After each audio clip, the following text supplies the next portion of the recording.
Hello, Kimball. I'd like to start by asking you a question about U.S. market volatility and valuations. Currently, the U.S. is about 74% of the MSCI world, which is the highest in 20 years. Valuation seems stretched, and volatility is subdued. Can you talk a little bit about how you're seeing valuations at the market level and in your portfolio? Sure.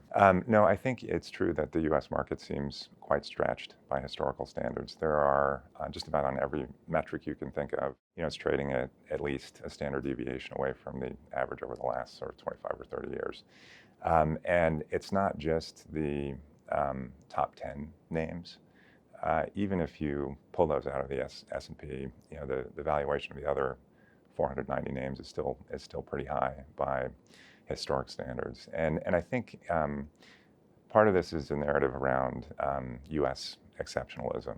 And I think that, like many narratives, there's a lot of truth to that because there's been a lot of innovation, a lot of business development, and a lot of jobs created here in the U.S. over the years.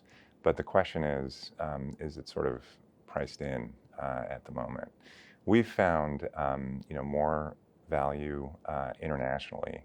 And if you look at the intrinsic values of the businesses that we own in the portfolio relative to their stock prices, which is sort of a granular way of thinking about it, but one that we use, you'd see many of the U.S. names, particularly in tech land, trading close to intrinsic value, and a lot of names outside of the U.S. trading at pretty wide discounts to intrinsic value.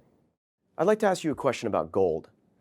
Gold suffered a little pullback after Trump was elected, but then has rebounded. And if you zoom out, it's actually been quite resilient relative to real rates and nominal rates.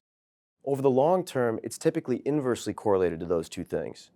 My question for you is there something secularly different that's supporting the price of gold? I think you're right about the inverse correlation with gold and real rates, but you have to sort of deconstruct the gold market a little bit to get the full story. People have been selling gold.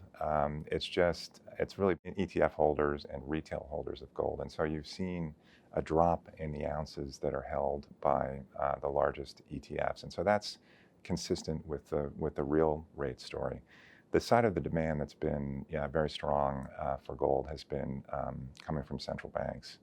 And much of that buying sort of really began at the time that the U.S. put sanctions on the Russian government. And I think it's probably natural for other governments who are reliant on sort of, U.S.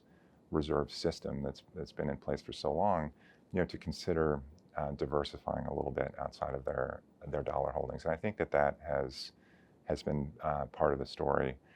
It wouldn't surprise me, by the way, and you're starting to see this a little bit.